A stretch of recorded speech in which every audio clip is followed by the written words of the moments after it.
Excellent. So we're going to call the meeting to order. It's the Finance, Budget, and Audit Committee. Today is Monday, November 26th, 2018. So on the agenda tonight, we're going to have public comment, so 5 minutes on any topic related to an agenda item or to finance, budget, or audit topics. The second item, we're just going to review the 2018 appropriations. I'll provide a quick update on where we are there. The third topic will be 2019 appropriations. We'll then have the auditor talk about the city finances in general and any other topics that are miscellaneous that we need to talk about there. And then lastly, we'll give an update on Norwood Community Television. So is there anything else that we're missing tonight that you all thought we should be on the agenda? Okay, great. So excellent. So we'll just go to the first item, public comment. So is there anybody that would like to address the... Okay, great. Yeah, if you want to come on up here, where the audience or the people at home can hear from you too. If you can just state your name and then feel free to do your thing. Angela Pansella. I am a Norwood resident. I'm the Executive Director of Woven Oak Initiatives. I've been working with the Norwood Quality of Life planning process. I've also been working with ASAP Norwood, so I was going to take a couple of minutes for ASAP Norwood real quick and then talk about quality of life. All of this in reference to the budget, because as a director, I also work with budgets. I recognize it as a prioritization tool. It lets you know what it is that you feel important in the city. So on the topic of ASAP Norwood, which is the Substance Abuse Prevention Coalition in Norwood, I noticed that there are, drug education fund appropriations in the budget, and I wanted to make a case for prevention as a priority project in Norwood. And that can take a variety of ways. Back when the last election was happening, we had a community gathering where folks who attended, one of the ideas that bubbled up to the surface was a youth council or advisory board with city council. So that is a possible space for expenditure. Another would be compliance checks to make sure that local businesses are not selling substances that they shouldn't to minors. So we have a variety of different ways that we could talk about that, and I encourage you to reach out to myself, Deb Robison at schools, or Lauren Bartosik, who is taking a leadership position at ASAP Norwood, or attending ASAP Norwood steering committee meetings, which are the first Tuesday of the month, 1 p.m. at the health department. And just as an educational tool, I brought along, I'm sure most of you have seen this already, but again, for the audience at home, there is a student drug use survey that happens every 2 years in the schools, and this shows how investment in prevention pays off, because you can see the chart at the bottom shows past 30-day use of alcohol. You see 25% of students 7th to 12th grade were saying that they had used alcohol in the last 30 days back in 2006. Currently, that is less than 10% of that same population in 2018. So it's worth knowing that we have concerted efforts in the schools with youth-led prevention. So it is peer-to-peer prevention efforts, and you can see that in the friend disapproval rates going up, particularly between 2014 and 2016. 56% said their friends disapproved, 71% in 2016 said their friends disapproved. So all of that to say prevention works. And just to go quickly, because I know we only have 5 minutes here, I also wanted to talk about the Quality of Life Planning Project, which I know most of you are already familiar with, but again, for the benefit of those at home, this is an effort that is led by Norwood residents. It has been organized through the help of folks who really understand how to empower residents to be active in their city, and we have found ways to bring forward the concerns of many residents and the desires of many residents through an interview process. We did a visioning process where people imagined what Norwood could be like in 10 years, and then stepped back to say, okay, what are the steps that it would take to get there? And then for 12 weeks, folks on action teams met on Wednesdays at the high school, and they filled in those plans. They thought about, okay, who could take charge of this? Where could we get some extra financial support or other types of support?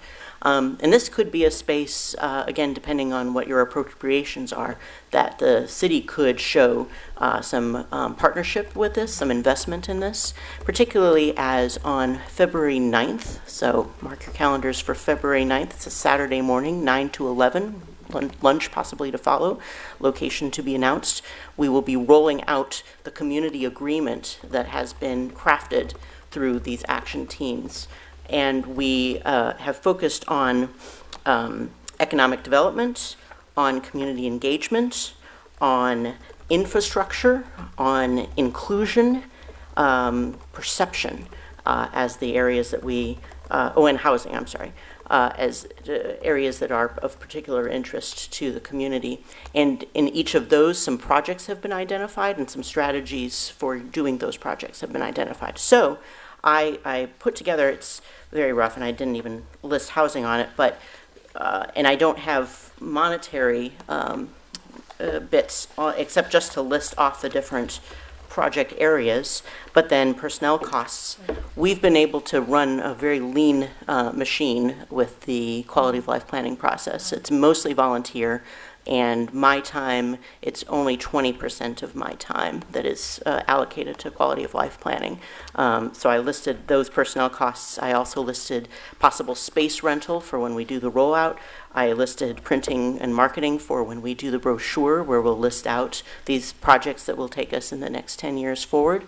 Just to say that when we meet on February 9th, one of the things we'll be doing is asking businesses, foundations, companies to partner with us on this. And so we're going to launch a kind of an within Norwood drive to get some funding for that, so that by the time February 9th rolls around, we can say to people, look, here is what people have committed to already in Norwood.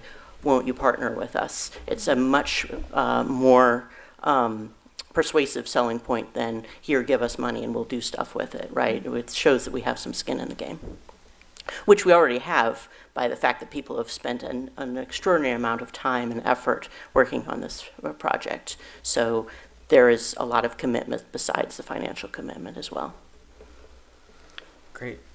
So the sheet that you gave us that has some of the costs on it, are these the costs that you all are going to have for 2019? Correct. And these are areas where,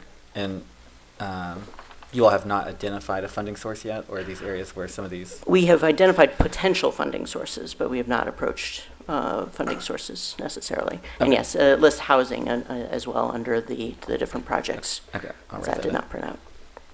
And I listed some of the possible, the infrastructure group is really looking at the parks. The inclusion group is looking at throwing some multicultural events. Community engagement is talking about Norwood Homes Tour. So those are some examples of projects that there. So it's going to be a variety of different costs involved with each of those projects. That's fantastic. Does anybody have any questions for Angela? Thank you. Thanks for coming, Angela. I do have a couple of questions. Just circling back to the student survey for a moment, how is it currently funded? A variety of ways. Interact for Health has given Thriving Communities money to ASAP Norwood. We also have received funds from groups like Prevention First and the Ohio Youth-Led Prevention Network. Those are usually project-based grants. Thank you. That was one question. I do have a couple others. So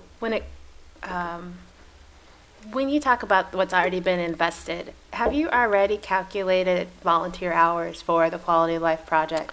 I wish I had. You know, if you use the federal what volunteers are worth, it's like $20 an hour, and then if you count in all of the it's 2 hours per meeting. The large group had 6 meetings, and then the co-chairs had 6 other meetings. We're talking about 25 to 40 people at the large meetings and 12 at the smaller meetings. So it gets to be a large amount over that course of time, and that's just talking about the action team meetings. So then there was, even before that, steering committee meetings. There was the planning for the visioning session and the visioning session itself. So yeah, it does add up very quickly, and I think that would be a very valuable dollar amount to show to folks when February 9th rolls around. I would appreciate if you do that. I know Sure. a lot has gone into this, and I think Yeah.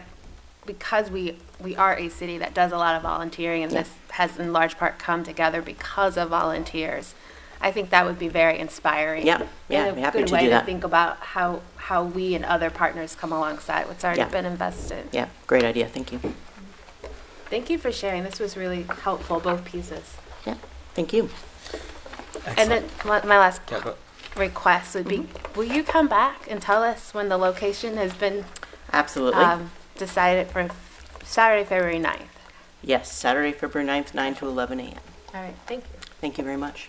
Yeah, thanks, Angela.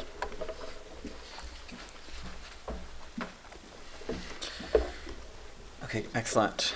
And I will say that the work that they've been doing, so I know that Leslie has been involved in that. I was at many of the sessions for the quality of life planning, and it is so encouraging. I know that Mr. Stiff and I have talked about this as well. It's so encouraging to see so many people engaged in giving their time to try to improve the city because they have hope and they believe in the future of the city. And so you hear a lot of negatives and stuff at times, but it's nice going there because there's so many people. It just, I don't know, kind of rejuvenates you to see it and to know. So I just appreciate all of the efforts that have gone into that. With the co-chair, I guess, is it you and Mary C. Miller that are the two team leads? Yeah, both of you all have done amazing work, so thank you for that. Okay, so with the 2018 appropriations, we did make the changes. So the auditor made the changes to the appropriations so that when the council packets went out... 2019. Oh, that was 2019, yeah. Let's start with 2019 appropriations while we're talking about that. Yeah, so the changes were made. So the council now has the correct version, the version that we talked about and that we kind of indicated that we wanted to go with. In the meantime, Ms. Stevenson has done some research on various funds throughout the city that we kind of had questions about what the funds did, and then I'll have more questions after we talk about these funds about a few other funds. So I'd love to kind of hear your thoughts, Ms. Stevenson, on kind of the work that you did. Thank you, James. In our last meeting, we talked about several, and I'll go through them one at a time. And so what I was trying to understand was, when were they created? Is there someone who currently oversees, yes, we need to spend money, how much, and what the balances are based on 2018 as we consider appropriations for 2019. And so the fund number, I'm going to do them on this list. For fund number 78, that's the Robert McCullough Garden Fund. The file looks like it was created in 1950, and that currently the administration decides when those funds get used for landscaping in the Robert Stedham McCullough Garden. So the balance is $5,526.31. Nothing has been spent this year. And so I think this is one example where, in our discussion last week, we were saying it'd be great if we could get an idea of what the plan would be for spending the money, rather than just putting $5,000 into the allocations, because thus far there hadn't been any expenses this year, and not really having asked in the past for understanding of what's in the log. I think that's a good opportunity, a good example of the opportunity we could help create. 29, Fund 29 is the Waterworks, Carl and Edith Lindner Park. So it looks like it was created in 2006 and overseen by the administration. It currently has a balance of $6,860.55. Thus far this year, it was between expenses and encumbrances, we've spent $7,912.18. This was created by an ordinance. Ordinance number 18 in 2006 is what the file shows. for renovation, repair, improvement, and upkeep of the park. That's the language from the actual ordinance. I know, it's kind of interesting, isn't it? Yes, it That's is. why I said this might be the most interesting thing I've done since I last saw you. Then again, I guess maybe the next meeting, so Ordinance 20 of 2006, the fund was increased. So there's an Exhibit A for that actual document, and it's here if you want to see it. It says fund increase $460,000. This is a fund that has a lot of detail attached to it.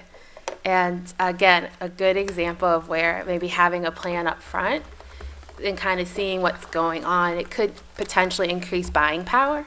So even if we had different funds contributing to the cost of flowers, we could at least know we need to buy 1,000 marigolds this year. Not necessarily marigolds, but you get the point. So the number 22 is the Lindner Park Fund. Lindner Park Flower Fund. It looks like it was started in 97. And again, administration, it looks like, is overseeing this. It currently has $17,756.09. To date, this in 18, $7,950 was spent. There's a letter to the state auditor in August of 97 requesting this new fund to track Lindner contributions. And it identifies that $20,000 a year would be contributed between 97 and 2001. Then there's an ordinance number 64 of 97, which was passed August 12th of 97. And that language just says, shall be dispersed as needed. So there was an intent for a specific fund, but unlike the ordinance that's attached to Fund 29, there's no specific language around why it's being dispersed. So then there's some correspondence that goes on, and this is an example of where I think we as the committee can offer a little bit more oversight. It became clear around 2003 that there was concern around capital improvements, routine maintenance, in terms of some of the money had been spent, and just trying to understand, like, do we have enough left to do replacing the roof, painting the house? And so again, this might be, in my mind's eye, another example of where if we ask up front for a plan for how funds are going to be used, we as well as the administration have an understanding of how the numbers are flowing. So this one I don't know for certain, but Fund 7 is the tree board. I do know that. It started in 2001, and I did not get to do more research, but I think they actually have an advisory board. Yes, they do. Okay. The president of council is a member of it. I knew that part. I think she helped initiate, but I didn't know if she was still on the board, if there is a board. So that could be a quick question when we do a little bit more work. But there's a balance of $3,100, no expenses this year. This ordinance, 33 of 2001, did create this fund. It's for soliciting donations from businesses and individuals to be used for for planting trees and other activities related to trees. So since this has an advisory board, this might be an interesting fund to maybe talk with that advisory group about, and just in terms of how do they correspond with the city. I mean, obviously they're not planting trees haphazardly, but maybe we could check in with them to just see what processes they have in place, if any, around that. Because again, I don't think any of us know how they anticipate cost each year. And then the last one, Fund 4, is the Cypress Way Nature Park.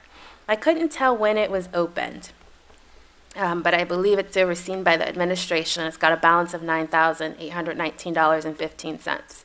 This year, $12,180.85 was spent. So the file doesn't contain an ordinance establishing the fund, which I thought was kind of confusing given the records for the other funds. But it was executed back in '87, which may or may not have been a practice back then with the state. I don't know. But it began with a promissory note. And I'm going to look to Mr. Stith. I think the way this worked is 9% of a principal gift of $125,000 was what could be spent for the life of the promissory note. Is what I think. I couldn't really tell. There were definite records, and the records showed there was some confusion over the accounting So I'm not sure how that particular tool functions, but again, another fund that is in play. Yes. Well, number one, the reason any of these folders exist is because I put them together. So the ones that don't have the ordinance in the fund folder means that I had not gone back far enough in Okay. time. And that's part of the project that we started, was trying this idea of like every fund would have a folder and the ordinance for that fund would be in that folder. However, if that fund was established before our accounting system went electronic, digging back through old councils, and actually the head of finance committee and I were talking about this, my idea to find anything that's one of these old establishing documents is look at the old paper audits from the 90s and pull 1995 and see, was that in there? Yes. Okay, now we're going to pull 92. Was it in there? Yes. Was it in 87? No. Okay, well now let's pull 88, 89, and figure what year it was established in based on the audits that we have that are the paper audits, and then go back and try to work with the Secretary of Clerk of Council to find the list of ordinances from that given year, and then identify the ordinances from that given year and identify which ordinance established the fund, and then we can start trying to track down. But you're going back before things were electronic, and that's where you'll notice the ones that don't have the ordinances in are those older funds. What year was that you started that project? Do you Oh, remember? that I was working, it's kind of been an ongoing issue. I started it in 2009, I believe. But that's when you started making the file folders? Yes. 2009, okay. And it's been kind of an off and on project because it's something from an organizational standpoint that we were interested in doing, but it was something that wasn't required from an audit standpoint.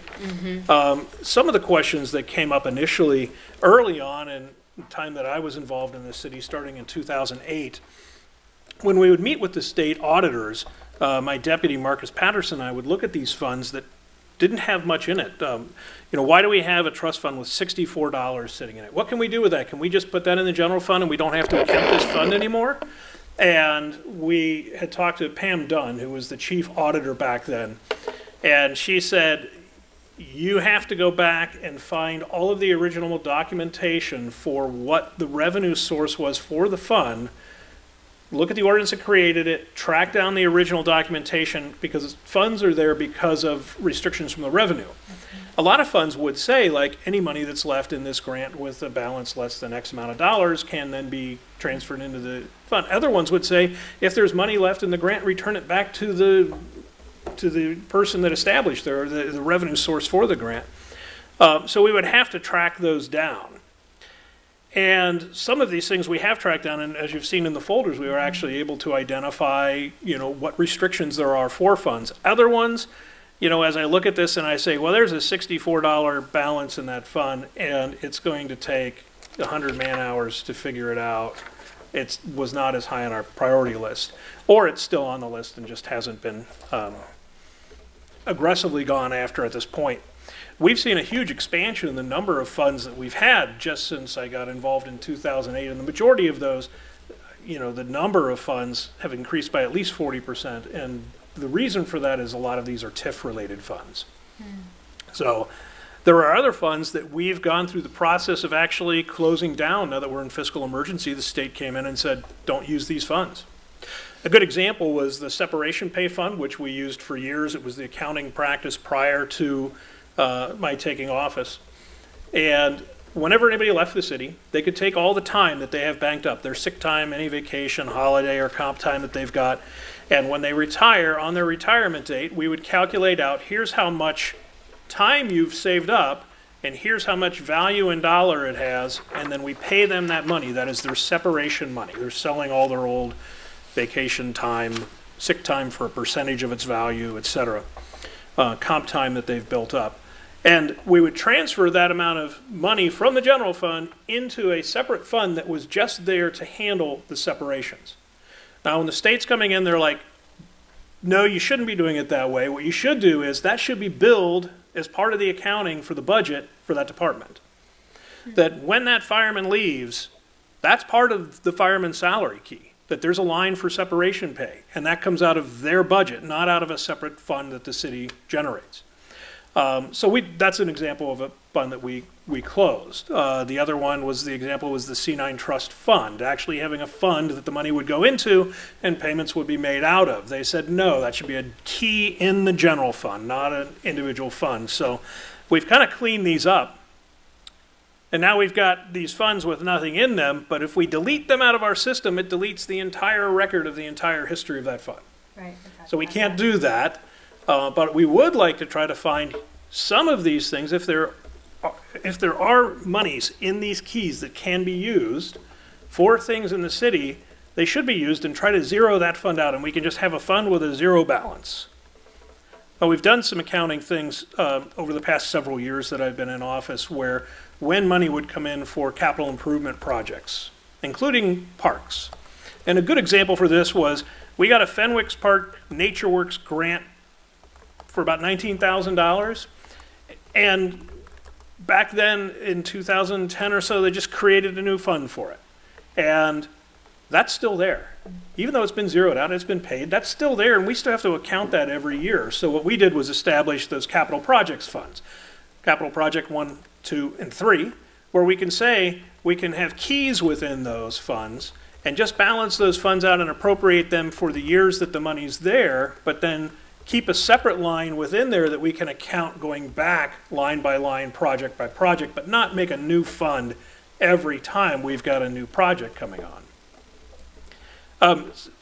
Just a couple of things real quick. When you said it's Carl and Enith, it's not a D, it's an N. So sorry, it's just, they do a lot for the city, and it's an unusual name, but it's E-N-Y-T-H, Enith. Thank you. Yeah. No, everybody gets that wrong first time, but It was spelled a couple ways in the document. yeah, that's what you thought it was a typo, yeah, because that's what I thought when I first saw it also. Okay. The other thing is, if you actually, for some of these funds, going back to 2005, you can actually see yearly revenue for each fund and yearly expenses for each fund by going to the auditor's report for, if you look at 2016's, it goes back to 2005, or 2017's goes back to 2005. So the auditor's report on norwoodauditor.com. And when you were talking about fund, which one were we talking about? 29, I think. And you were saying when it was established in 2006, it actually shows here, Fund 29, the actual revenue for each year. And in 2006, that first year was $497,497.46. And you saw that there was revenue consistently coming into that fund up through 2013, and then the revenue dropped off. So there's no additional revenue that's been tracked with that. But that's a good document to tie into this, just because it's, you can look up the reports from each year, but you can just look across on one line, and that's kind of handy. The other thing that you brought up, and we're talking about funds and accounting and everything here, and this is the the Finance and Audit Committee, actually, is the title of the. It's involved in audit, and one of the things we do in audit is when we establish a fund, there should be a letter. Like you said, a letter to the state. Remember, there was one of those that had that letter from the state. That anytime a new fund is established, a letter should be, unless it's involved in a TIF, right? Tax incremental financing establishment, because within the legal documents, and the bond council establishes within the TIF fund, there are documents within that allow us to establish the TIF fund. But any other new funds that are established by the city, we should be sending a letter to the state saying, hey, here's our new fund, can we make it? And they'll send something back to us saying yes or no. A great example of this is when we created our Norwood Energy. Not Norwood Energy, but that's one. But the other one was the Vacant Property Fund. This idea that we created within an ordinance, that there was an ordinance created, and it said we'll charge people that have vacant property a fee every year. And if they repair the property within 2 years, we're going to refund that fee to them. If they don't, then the fee actually goes up every year. So we were trying to get vacant properties being worked on and being lived in, rather than just sitting there. And if they're just sitting there, there's a fee that's paid, and then that money would then be used to board up vacant buildings that were not being cared for, or do maintenance on those buildings as provided by the city. And in that ordinance, it said there will be a fund created. And the state said, no, can't be a fund. They said because in order to be a fund, an actual separate accounting unit, you have to have a restriction of the revenue source. You have to have a grant that says, okay, we're giving you this money, it can only be used for putting this park together, or improving this park, or working on this street. And you can't use it for anything else, therefore it must be in a fund. And what they said is you cannot self-restrict the revenue. The state, we can't make an ordinance that says we're going to collect this money and we want it kept over here. They're like, no, just manage it in your general fund. Because from their attitude, you shouldn't have all these funds. So some funds are created without that documentation. And we're having a real problem from our accounting right now for Fund 89, which is the reinvestment fund for earnings tax that comes in, or tax collection that comes in, and money goes back out to potential refunds or rebates. I would say it's not a refund, but a rebate to businesses that come here. And there are 4 businesses that use this fund. And there was discussions with these companies, and there were agreements made, and there were legal documents made, and no one came to the auditor's office and said, can we legally make this fund? Because I would have said no. But after the fact, what do I got to do? I got to create a fund. And so the state is pulling their hairs out over this, and I'm pulling my hair out over this, because when we look at the fiscal emergency plan, it doesn't include that fund in it. It muddles all of the revenue from that into the general fund, and then takes it as a later on a kind of an expense out under the tax refund key. But it's not a refund, it's a rebate. So the key here, and kind of my point to this as I make my landing here, is that if we're going to make new funds, anybody gets a great idea and you're going to be, let's make an ordinance that's going to establish a new fund, talk to us first. Because we can talk to the state and we can tell you, is it allowed to legally be a fund or not? The reason the C9 Trust Fund and the Separation Pay Fund and even the Recreation Fund were closed and made keys in the general fund is because they don't meet the requirements for a fund under the definition by the state.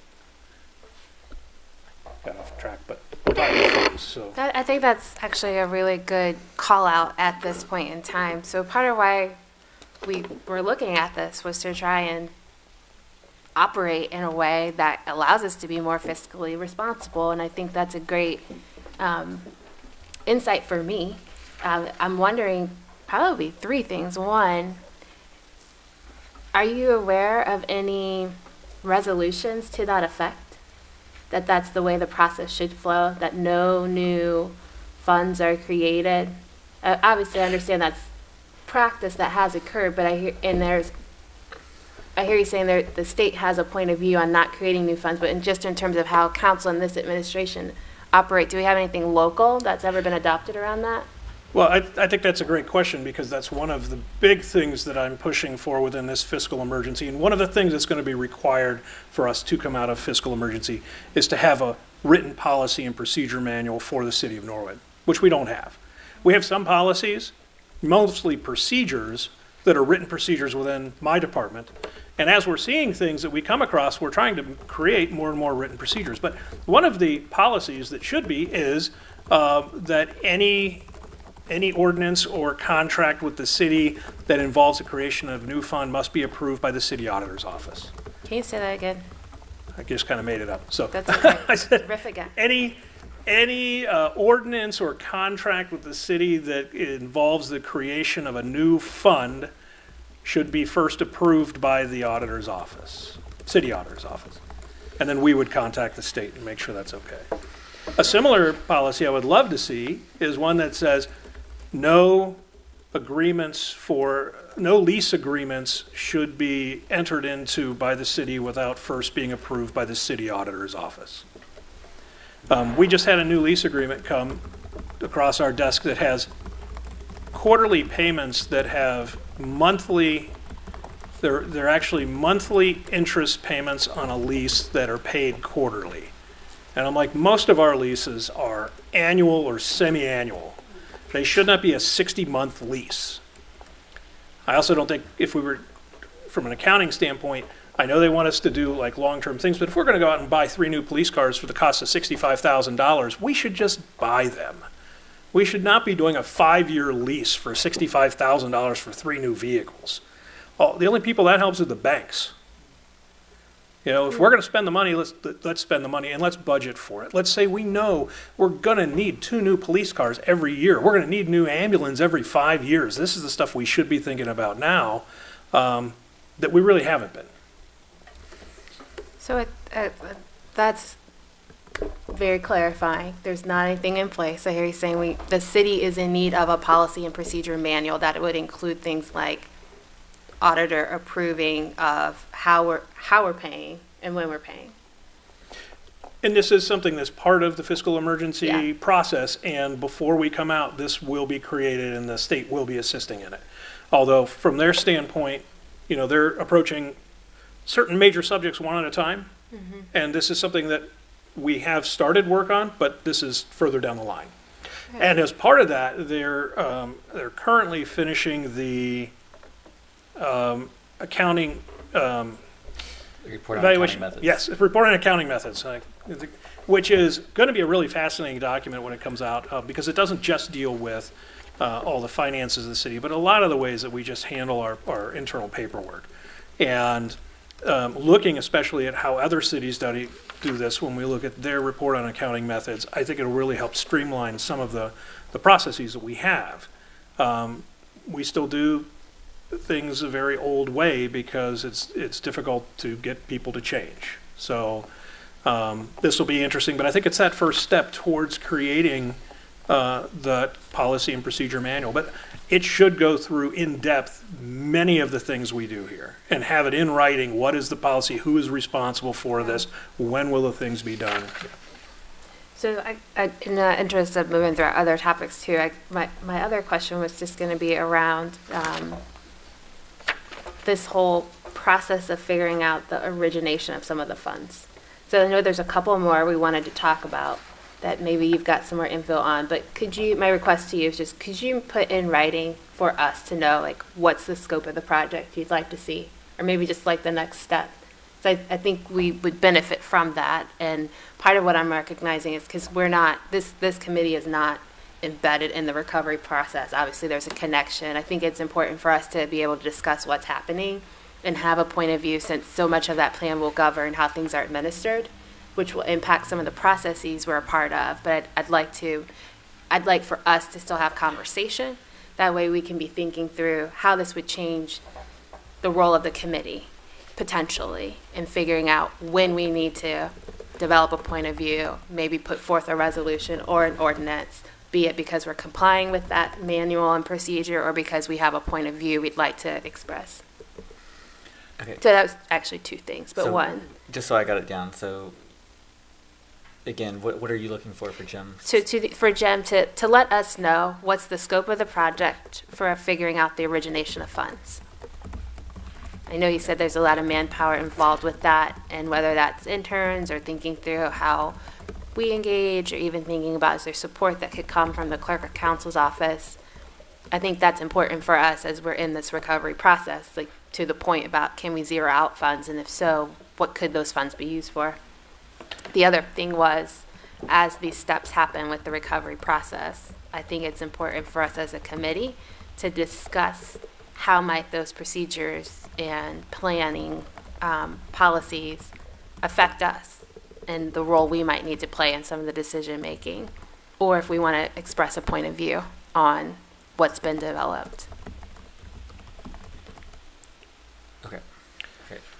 Yeah, so I think this is a good chance for us to, for my office, to really establish when we were talking about procedures, you know, what is the procedure for a new fund? And as part of that, putting together these fund folders and what should be in them. And so, you know, I'll start putting that together. That's interesting. Because as we start to look at that and then I catalog everything that we have, because cataloging is part of that, then we can get an idea as to how big that scope's going to be. A lot of these fund folders that I was putting together several years ago, you know, they had printed documents from those years that I don't believe need to be in there.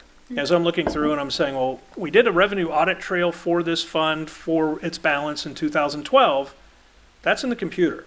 Why do we have a printed copy of it in there? So if you want to know what an audit trail for a specific fund was, you can go into the into eGov and get it there. Maybe we don't need. So kind of coming up with a list of what should and shouldn't be in each one to try to declutter some of the ones that we have. Excellent. I think those are noble causes. And it'd be good too, so when we do the financial recovery plan and we put in things that in there that are important, whether it be the steps at Millcrest Park, whether it be getting new chairs at the pool or what have you, I'd love to ensure that that's on the table, because we do need to figure out and ensure that we have all the documentation possible on some of these funds, so that we can either spend some of these funds that are have very low dollar amounts that right now we've been limited, or figure out what we have to do with them. Yeah, and if you think it's fun digging through these old folders, come down sometime and I'll show you where we have the original purchase documents for the city. You've got a nice folding pattern. Yeah. So I've got all of the original contracts for the land purchase for this building, for everything. One of the funds that I'd like to bring up as we were talking about these, and kind of going through a fund history, is Fund 28, the Developmental Impact Fund. That was actually utilized quite often in 2012. If you look back through the expense reports for the auditor's report there, this was money. There was a major project that went on. I don't recall, it was before my time if it was Rookwood, but it was one of those large projects.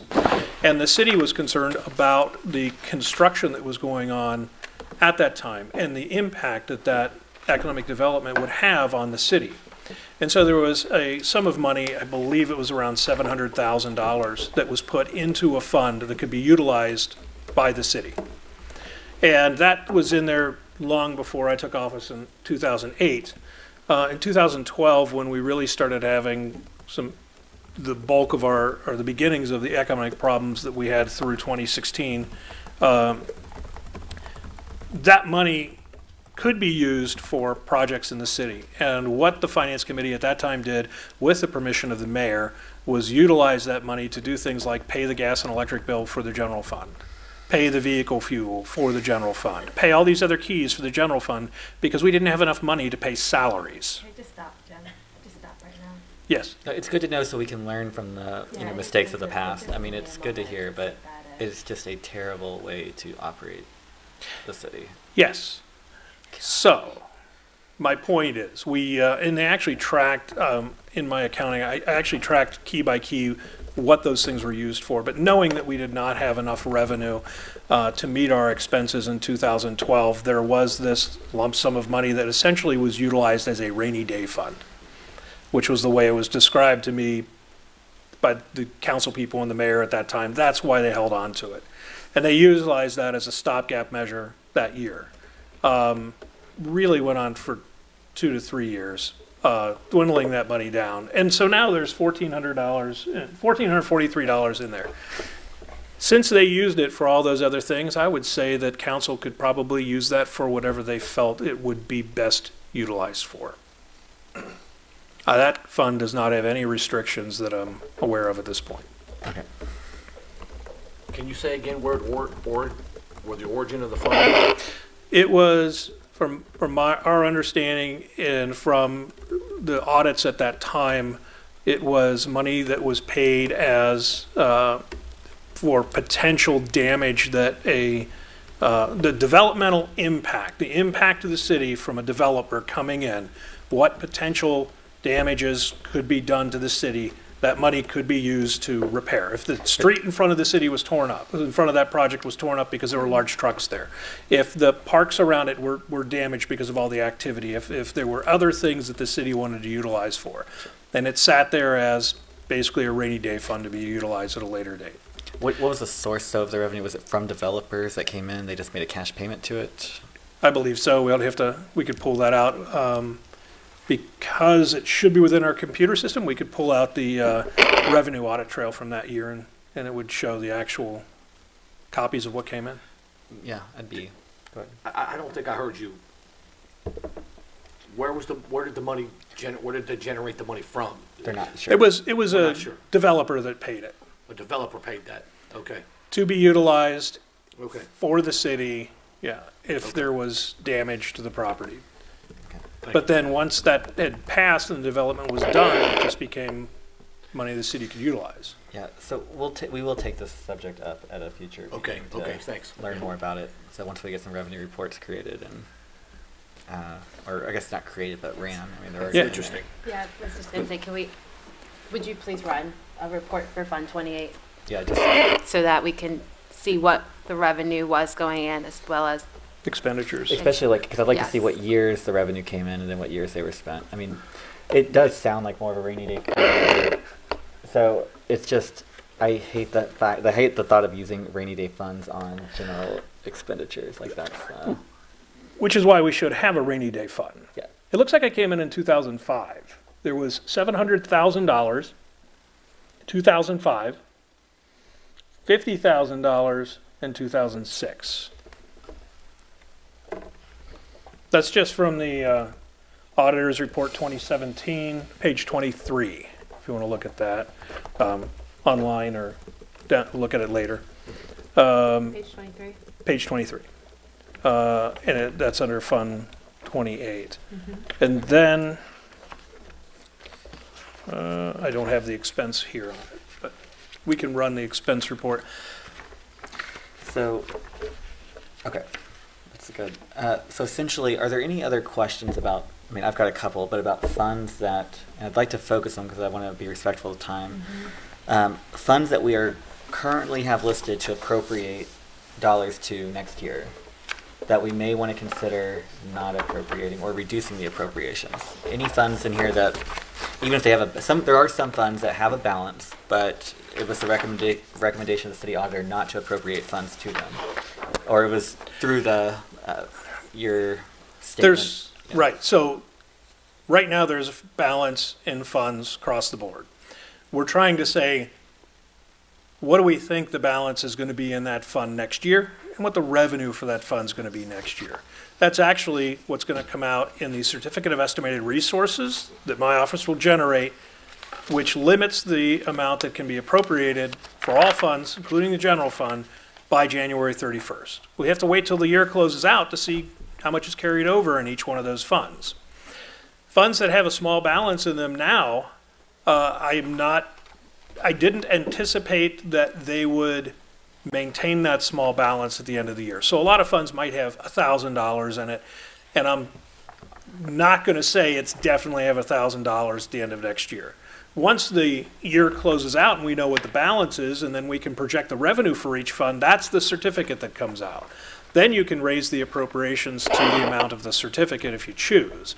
But ones with small balances in them, that I'm not going to just say that balance is going to be there January 31st.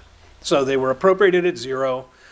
Appropriations can be changed after the certificate comes out. That's pretty typical. Okay. So, okay, that makes sense. So are there any other funds, like, an example would be, the Fund 11, Fund 12. Both of those are kind of like drug funds from the police department that they get either revenue sharing of stuff that is collected elsewhere, and I think one of those drug funds, or one of those funds, Mr. Smith, from drug busts that happen in Norwood, or do you know the sources of those two? I think that's Fund 11, I believe. I'd have to check. Okay, and so long story short is, if council or if finance committee, if we decided that we because right now we don't ask for a budget for those. I think we should change that and find out what they want to use those funds for ahead of time. But if we wanted to exert, I guess, more control over how some of these funds are spent, then the way to do that temporarily would be to lower some of the appropriations in them. And so if there's a will to do that on any of these funds, or if we want to talk about doing that, we should.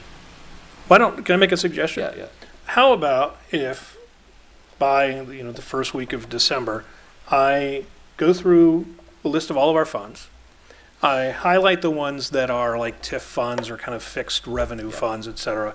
And then for all the other funds, try to make a list and say sort of what they're for, as far as we know. Now, if I don't have the couple of them that are not specific that we're going to hunt down, we'll leave blank. But I would be able to generate something like that. That's just a spreadsheet you could look at, and then also include within that sort of what kind of revenues that they've had over the past few years.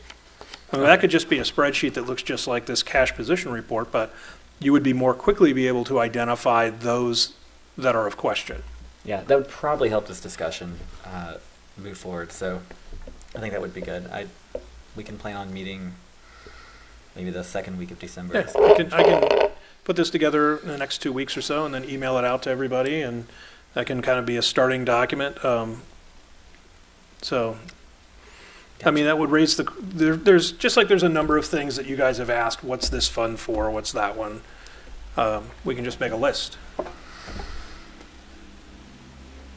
Okay, other thoughts on that from? The other thing to realize is you'll see all the funds that we have here, our current accounting software only goes up to 99 funds. Right. So I do have a couple of thoughts. One is, yes, it would be great to see the funds. It'd also be great to see the grants, especially if they've come to the end of their project period. That way we know which ones to anticipate staying at zero. When it comes to the funds, I think it would be great to know what they were designed for. I'm a little nervous if we wait to the second week of December, because I think our goal is to pass appropriations our last meeting in December, and I still think it would be helpful to invite anyone who has a role in these funds to come speak with us, not just because we might put a process in place where they're giving us information before we do the allocation, also because it would be great to understand, do they have any intentions whereby we might need their input for designing what that looks like. So for instance, I'm going to go back to the marigolds, bad example, but I think it makes sense. If there are 3 funds that don't normally talk to each other that all want to buy marigolds, might we have a point in time when we review all of these budget requests so we could say, hey, why don't you 3 talk about negotiating a good price for marigolds? I think of it a lot like the way any grant administrator might look at and evaluate proposals, where they could see at a glance up front what are the intentions for the funds. And a lot of times they're trying to accomplish goals, but I think we might,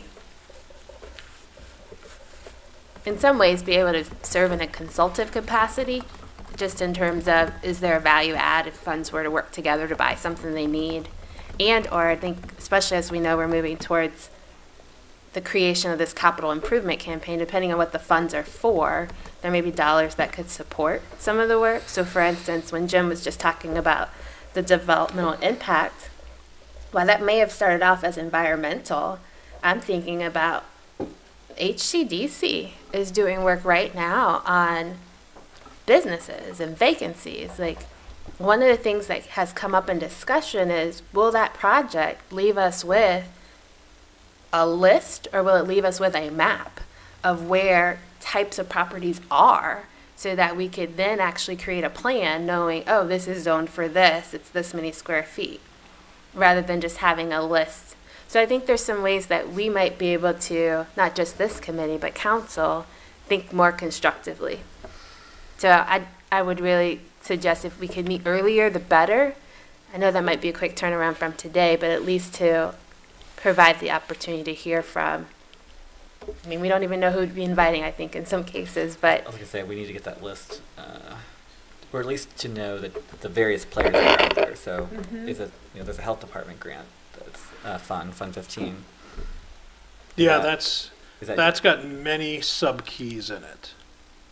So understand the health department grant fund. Okay, and we don't have to go into all that now. Every but time that they have a new grant, we create a new key for it. Is there the same person that you work with, though, every time on that? Not necessarily. I mean, there's only so many people in the health department. If there was a current director full-time over there, that would be the individual. Okay. But they've made cuts, and hopefully we'll be re-expanding their staffing as we work our way through this. I hope so, too. Yeah. Okay, so I'll work with you offline then, and we'll try to get at least a list of the people that would need to be invited to this meeting. Maybe we'll schedule it. We'll just schedule 10 minutes per person, and so they don't have to be here for 2 hours. They don't have to be here for 2 hours, but I can be emailing out what we the by the end of the week, at least to get started. The the more esoteric, these old funds are the ones that are going to take a while to track down, and we may not find what's that $64.11 from. But again, in time we can. It's Yeah. just not by probably the end of the year. That's part of a bigger project. So I think one logistical piece maybe the two of you could include in your thinking is what is it we want to know? So do we want to notice the next committee meeting with a template that says if you're coming on behalf of a fund, please help us know what you want to do in these budget categories? That might help us in thinking through the allocations and or not that we're creating new funds, but maybe that we're creating the right keys. Correct. I think it also could be helpful, especially if we find out no one knows, as an opportunity to guide residents who might want to come for public comments and make suggestions around, oh, if there are $64 left, and let's just say it was dedicated to lollipops, could we please have these flavors? Whatever. I think that's something we could offer up to residents to help guide the conversation as well.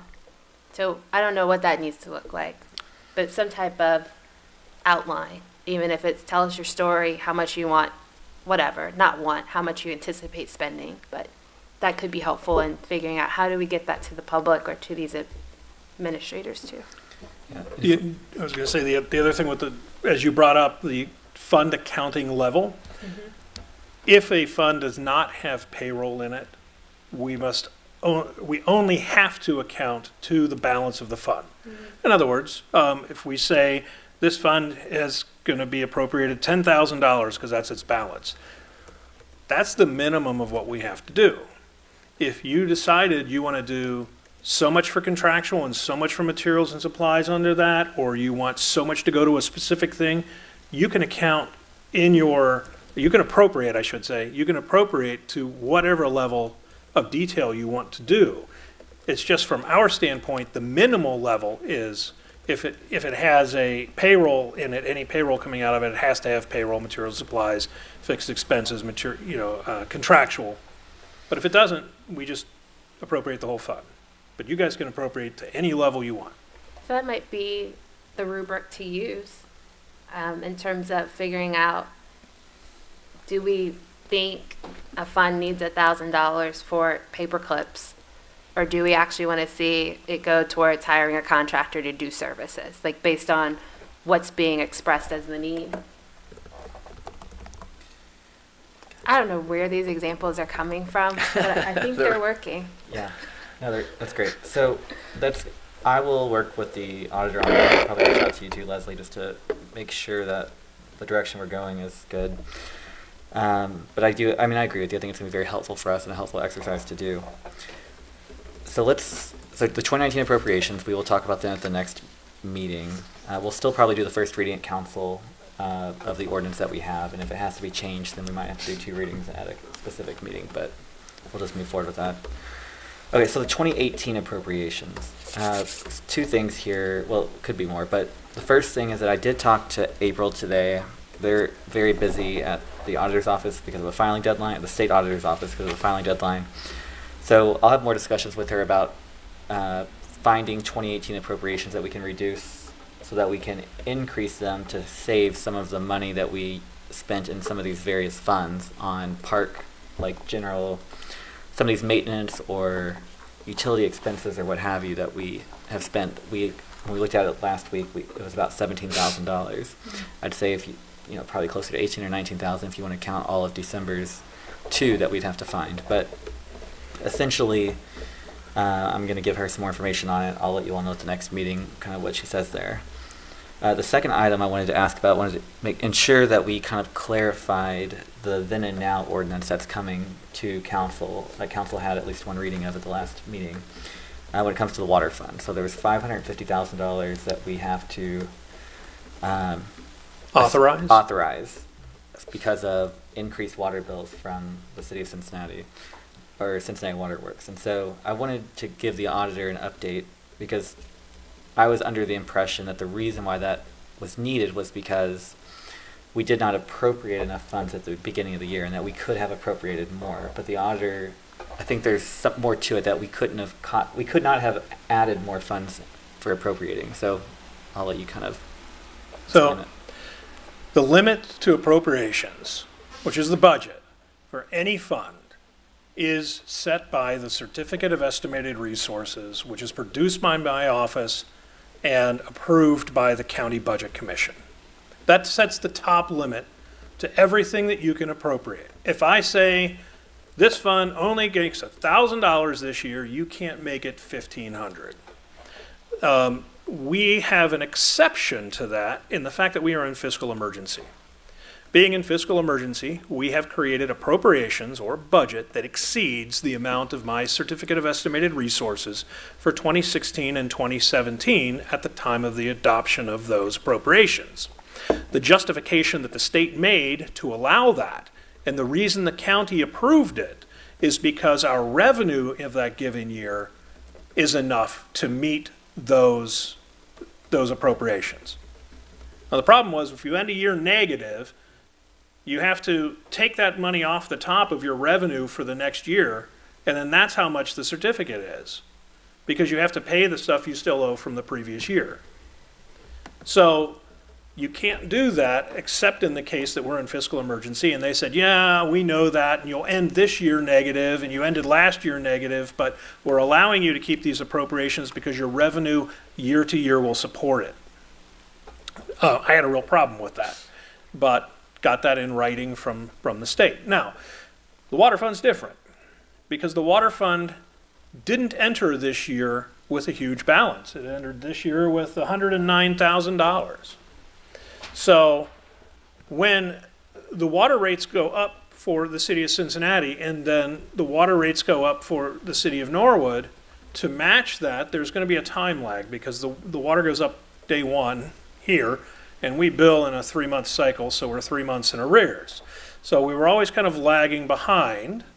And if you look month by month on the cash position reports that are presented to council, you'll see that that water fund dropped negative in February and stayed negative. Now, we tracked this the entire time. And we've talked to the state auditor the entire time, and we've been having discussions with the head of the finance committee for several months on it, that we were aware of this, and what we were hoping and projecting would happen is that the revenue, with the 5% increase that went in this past year, would start coming up and meet that point of the expenditures, but it hasn't. And so we've reached that point where our appropriations, our budget, is expended, and we still have 2 months' worth of water bills to pay. So we talk to the state, and they say, just pay them. The reason they say it is if a late fee is about $6,000, 1 day late. We physically take the check down. We physically go down to somebody from my office and hands it to the people at the water department, because there was one time we mailed it and it was 2 weeks ahead of time and it sat in their internal mailbox for a while and they gave us a late fee and we fought it and we eventually got it back and made that argument. But after that point, we get it time stamped when we take it down to make sure that they actually have it, because it's such a huge amount of money to get a late fee. So the state's like, you can't afford the late fees, just pay it. Now the problem is, why don't we just raise appropriations if that's what the problem is? Why didn't we just 2 months ago, when we knew this was coming, why didn't we just raise appropriations? Because you can't raise it past the amount of the Certificate of Estimated Resources. The state gave us the exception to be able to do that under the general fund because the revenue that year was enough to cover the expenses for the year in the general fund. However, the revenue this year is not enough to cover the expenses in the water fund. So we can't just raise appropriations unless we change the certificate. We can't change the certificate until the revenue starts coming in. So what we're looking for on this then and now certificate is kind of a stopgap. We're looking for permission from council to continue to pay the bills as we work to correct the problem. We've been talking to the state about this for at least the last 6 months. We've asked them to look into it. They are coming down and looking into it. We've done our internal audits on it, and we've got figures as to what the revenue is month by month for the past several years, and comparisons of month by month revenues and expenditures. But understand, we collect money differently than what we're being asked to pay it. And when I say we, I mean the city. It's not my office that does that. But when we're billing 3 months in arrears, but we're expected to pay our bill every month as it comes in, and it's actually every 28 days, and if we don't pay it, you get hit with an astronomical late fee, that's difficult. And, we're faced with this situation of, trying to correct this without raising rates. Is it probable that as time goes on and we're moving forward with that 5% increase that we gave our residents in January, that is going to be enough to catch up and make us be positive, dealing with the new billing cycle, dealing with the increases we have? We've raised questions as to whether or not money was going to the right place. Was enough money going into the water fund instead of going into the sewer fund, or vice versa? And from our standpoint, from the internal audit, we've not been able to locate that there was a problem with that. But we've asked the state to look at it from a management standpoint of that fund and its revenues and its expenses. This year, trying to tag not this year, but going back about 14 months, what was the point that things changed from when we had a significant balance in that fund to when it dropped? What were the months that had the huge expenses, and why did those months have the huge expenses? And how can we correct for that in the future? This is just the accounting of it. This is just looking at those. This is not the management of the department, but these are the questions. So honestly, we can't change the appropriations right now. We may be able to make an appropriation change by the end of the year, depending on what the state finds and what we see and how we're going to manage this. And if that's going to happen, it's probably going to be the last meeting in December. What the then and now does is it says, you're giving me permission to go ahead and keep paying bills without the appropriations. And a then and now is just a terminology from accounting. It's listed in the state law. It is a certificate that my office is allowed to issue whenever there's an emergency. It basically states, I can issue a purchase order to pay a bill without having the money appropriated or budgeted for that. And usually that's an emergency, like the door to the firehouse breaks. We got to fix it tonight. Auditor comes in and signs the certificate. And the word certificate means PO, because people get confused where it says certificate in that ordinance. I come in and sign the certificate saying, yes, you can spend this money. I know it's not budgeted, but I know the council will come back and approve this, so we're going to fix it. I can do that up to $3,500.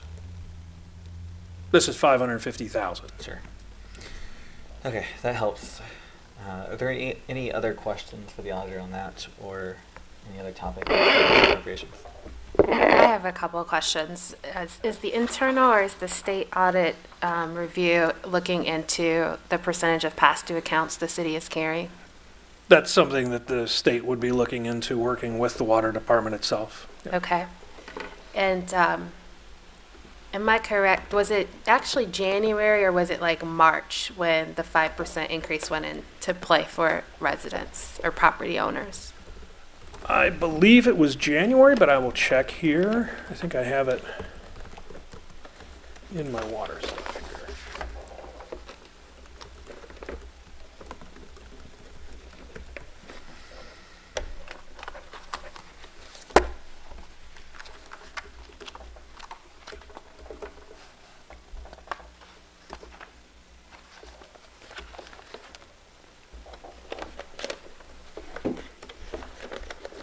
While you're looking, this might be in the same bucket, and if you don't know, that's fine. These are just questions that came to mind while listening to this added detail. So thank you, Mr. Bonsall, for coming back to this. Is the late fee that's assigned to residents' water accounts, is it comparable to the late fee the city receives?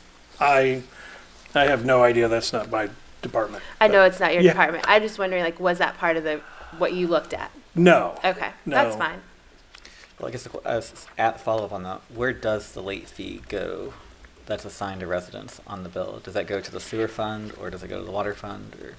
That would be an interdepartmental thing for the water department. For them to decide. Well, it would be on their bill, and from their internal accounting, that then they turn over the totals to us at the end of the month. Yeah. Okay, so we right now then, I mean, it's okay that we don't, I'm not saying that you have to know that. I'm just Right. saying, so That- you don't specifically know where they allocate the late fee. Correct. Yeah, it's It's okay, like it's fine. these types of questions should Yep. go to the water department. Absolutely. You can ask me, and if I I was know, gonna say, I'll a answer. lot of but- times you have the answer. That's why I was asking. Yep. So no worries, no worries. Sorry, My go ahead. last question Give was us the just answer, Jim. give us the Yeah. answer. We know you know the answer. Well, that's a great segue. I'm kidding. I'm just kidding. First question, I Okay. have it on my list is 1/1/18 is the date that it was in effect, but that's from the material that was turned over to me from, I believe, the water department, but I've got the backup material downstairs on it. Gotcha. I was trying to create a kind of a master list looking back from 2018 to 2000. Oh, What were the yeah. dates of all the increases? And I didn't, at the last meeting, I didn't have all of them, but then I was given these additional documents for these years going back, and I just need to go through and input them into that spreadsheet so that there's one page you can look at and get all of this I stuff. remember you talking about that. Right. Thank you. Okay, my last question was, when do you anticipate hearing from the state auditors again with regard to their review of the fund, the water fund? I talked to Marcus today. He said the next 2 days are going to be tough for them. He was asking, he had a couple questions for him. I was hoping to hear by the end of the week, but I know that they have a big deadline this week, so. The last discussion I had with them was probably about 10 days ago. It's when we went over and made this, got approved for these appropriations that we're talking about now. Thank you. Okay. Let's just move on to, are there any other topics, Jim, that you needed to talk to us about with regards to city finances? No, I think it's going to be interesting. I like digging into these old funds. We'll see what we can pull together. I do have just one more as a point of clarity in terms of the timeline. Jim, if council were to approve the then and now so that no late fee would be incurred, does that need to pass at this next meeting? Yes, I think the next bill is due on the 30th of this month, like on Friday, or on or just after the 1st, so Monday. Okay. So, And, well, I mean, that's what's important, is just that we get that paid on time. The other thing, as far as timing goes, the 2018 appropriation changes, the big timing issue that's in there is the $6,500 for the settlement of claims. Oh, that's right. Everything else in there is not as time sensitive. That should be done this week, but that one thing really should be. So, Mr. Bonzo, I know we're trying to rush here to get through this. I got one more thing, yeah, go ahead. if that's okay. Yeah, please do. Sure. Just, I know what you said. The more I look into these, the more I see how complicated things can get. Give us a simple answer, because the first thing I'll hear or see is, well, we knew the increase was coming. How come we didn't figure that out? And so give me an answer on that and why. Give you one more chance. I know you answered that. So Cincinnati raises their water bill, and we're 3 months in. We bill 3 month cycles. They want their money now. We have to wait 3 months. So I just want you one more time to be able to answer that, because that's what someone's going to say is, why didn't we know that? I heard what you said, but one more time to clarify that. Well, I think some of the question there has to be, why is it if we raised our rates 5%, our collections January through September for 2018 only went up 1.76%? That's a good point. Okay, so why didn't we know? Well, we thought it would go up 5% and it didn't. Hence, part of the problem. I mean, that's not 100%. That's a big chunk of that money. Yes, sir. So, and not only that, I mean, when you look at the amount of increase, and it's on this page here, which if you don't have from last meeting, I'll give to you, that shows the January through September from 2014, 15, 16, 17, and 18, how much did the water bill go up in those first 9 months of the year? Each year, what was the increase? And then within the revenue of the water fund, how much increase was there? And like last year, when you're looking at a 6.21% increase from the prior year, from 16 to 17 for those first 9 months in expense in the water bill, and the city's revenue was 1.82%. And from January to September of 2018, there was a 20% increase from January to September of 2017 of expense. And our revenue went up 1.76%. How much do I know how much the water is going to use? How much do I know how much bills are going to be collected? I don't. Okay, thank you. And this is an opportunity, I mean, frankly, this, it's the safety service director or the whoever manages, he manages the water department right now, but this is an opportunity to have him come in as well when we start talking about these funds and really have him kind of explain to us what happened. I've talked to him a little bit about it, but I think that we need to expect a little bit more control over things like that, and especially when there's anomalies. And frankly, like if we had 5% increase in rates, we're saying only 1.7% increase in billings. Well, is some of that because there was some key accounts that maybe people left, or some of it because key accounts maybe used less water than they had previously. So that's total billings, but it doesn't account for how much usage that we had. Okay. So, Okay. but yeah, that will be part of the conversation, is having Thanks. Yeah, appreciate him that. in. And if anybody's curious, we do have copies of the water bill for the city for the entire year so far, or going back 1 year. Yeah, we did. That's what we got last meeting, Yes, right? those We have been got that. emailed out Yes. to all the finance committee. There's not been any additions to that, right? From the last finance committee last week. No, this last one's due December 6th. That's when the next one's due. Okay. I said the We got first. that. Yeah, It we was got the that 6th. last meeting. Okay, so yeah, we definitely will need to approve the then and now by that date or a couple days earlier. Thank you, Mr. Yes, Steph. or a couple days earlier, is Probably what a couple I was days going to say. earlier, Because if we actually. could hear from the state, I think that could be constructive. I would not anticipate any kind of answer from the state within a reasonable time frame. I think that what we would consider a reasonable time frame. I just meant Monday the 4th or Tuesday the 4th. I as doubt opposed it. to the 6th. So I'm like, They're gonna take probably a couple months. I mean, we've been on them to do whoa, this. So they haven't even started. No, we've been on them to do this since at least June. But they've got their priorities. Yeah. So understand the relationship with the state. We have the Fiscal Emergency Commission, right? So the people that run the fiscal emergency. And then we have the audit team that comes in and does the outside audit for us. And then we have LGS, Local Government Services, which we contract for and pay every year. I think the next year we might be paying them like $8,000 or something. And they come in and they give us advice. Because we were in fiscal watch and because we're in fiscal emergency, that team of auditors is there for advice for us. And it's been there since I've been here. And whenever we ask them to look into something special like this, typically they'd be like, okay, well, we're going to come in and do this, and it'll cost you X amount of dollars. And they'll come in and they'll bill us for it. So their advice from the LGS was not always free. And even within fiscal emergency, all of their advice is not free. But because we're in fiscal emergency, a lot of their services are free, but they're also in line with a lot of other places that they're doing the same thing for. Sorry, was that confusing?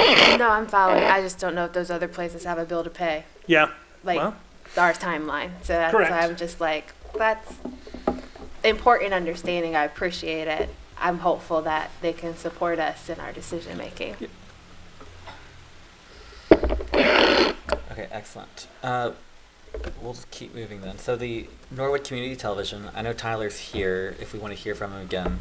At the last meeting, we talked about getting a budget from Tyler, about kind of what happens at NCT. And we also talked about learning about, yeah, feel free to come on up, Tyler. We're gonna keep the conversation short today, but we also talked about learning about what they provide to the city overall, not just the city government. So, Tyler, do you have any, I guess, updates on either of those? I don't think I do. Okay. No, I'm No sorry. no worries. We just had it on the agenda in case there was additional things that we wanted to talk Okay. about with that. Are there any updates on a draft agreement with the law department? I just thought Mr. Gary sent me a bunch of questions, and I just got back to him today. Okay. So still work's answers, happening so there. it's still in the works, yeah. Okay. I'll probably keep this on the agenda at the next meeting. Maybe you and I can connect before that meeting so you know Okay. whether you need to attend or not, because we'll We may have late breaking things, but there may not be any new updates. But if you could, though, just send us that budget and then So just that list of budget and- things, just a list of like value adds that you all provide to the city overall. Okay. I think is what the ask was. So whether it Okay. be just recording graduation or what, I don't know. So are you talking about everything that we do? Because graduation I would consider that more of a school thing, but I mean, clearly that, or are you talking about city and the school?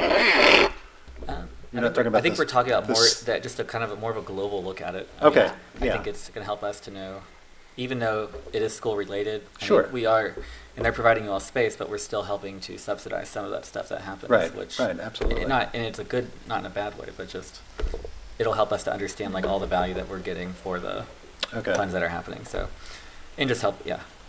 It'll be a good blueprint for us, I think, Okay. as we continue the conversation to how this partnership could evolve in the future. So. Okay. But yeah, if you could get that to me here in the next week, I'll get it to the rest of the finance committee, and it will allow us to continue the conversation so that we can be on track to get this contract approved either by December 31st or early Okay. in 2019. All right. Yeah. Anything else you need from us, though? Okay. Do you have a I'd like to know what, Not this time. Mr. Stick, do you have any input on this? Just that if we can get the contract or the new agreement by the end of the year, then we can be cutting monthly. Okay, I think we should try to set a date for the next meeting. But I think we should try to set a date. But Mr. Clark, graciously, he's not been able to make both of these meetings, and that was on me because we had to there was not a time that all of us could get together. So we had to pick the time that had the most number of people, but also included the auditor as well. So I'd like us to at least look at some dates next week to meet again. And then if we... Did you say next week? Yeah, next week, yep. Let's see what my calendar is. December 3rd is a Monday. My calendar does say Hanukkah, so still happy to meet that day. December 4th, I'm available. It's a Tuesday. December 4th does not work for Mr. Braden, Mr. Clark, or I. Okay. Are you able to do the 3rd? Yes. So the question too will become if we want to invite some of the people that administer the funds. I mean, Mr. Gears is going to be the contact for many of these funds. Do we want to? I mean, I guess I'm just guessing that Leslie, you're not going to be available during a daytime, right? To do a meeting, it would have to be the evening. Depends. Okay. Do you think a daytime would be Well, more? I don't think Mr. Clark would be able to do a daytime, but a daytime I think we would have better turnout from city and like management people that are involved in the funds. I'll run the 3rd evening by Mr. Gears, though. I mean, I think he's the most important one. to I can have. barely hear you. I'm sorry. You You're said fine, the you're fine. 4th was our meeting, and then the 5th, Wednesday is not going to work for me. And you Okay, the 3rd is what we're looking at. The 3rd. Monday the Yes, 3rd sir. at this point. No worries. Perfect. Okay. I'll check with Mr. Clark. I'm going to try to. If Mr. Clark can't make it, I'll reach out to each of you all and see what we can do. Would the 6th work for you by chance? The 6th would, yes. We'll have a committee meeting on the Oh, 6th yes, for economic yes, development yes. and community engagement. Yep. Although I'm happy to eat my Wheaties and just have 2 meetings. Okay. So we could meet at 5:30 or 6 that day. The 5th is the 4th and 5th are only the 2 bad days for me. Other than that, I'm open till the 9th. Okay, I'll reach out to Mr. Clark and find out from him which ones. If he truly favors the Thursday, like he can't make the Monday, I would probably err to try to get to that. If you hear back from him, if Thursday is the better date for all involved, and we know that before tomorrow night, then I'd be happy to propose a joint committee meeting, since we do want public input, because potentially some of the fun people might not be council members, administration, Sure. or just to have 2. Okay, sounds good. So I'll think about it, but we'll figure it out. So the 3rd or the 6th, but I'm gonna try to push it for the 3rd, just so that we The don't. 3rd at 6. The 3rd at 6, yes. Okay. Is there anything else before we adjourn? No, sir. Okay, great. Well, thank you all for being here. Have a Good night.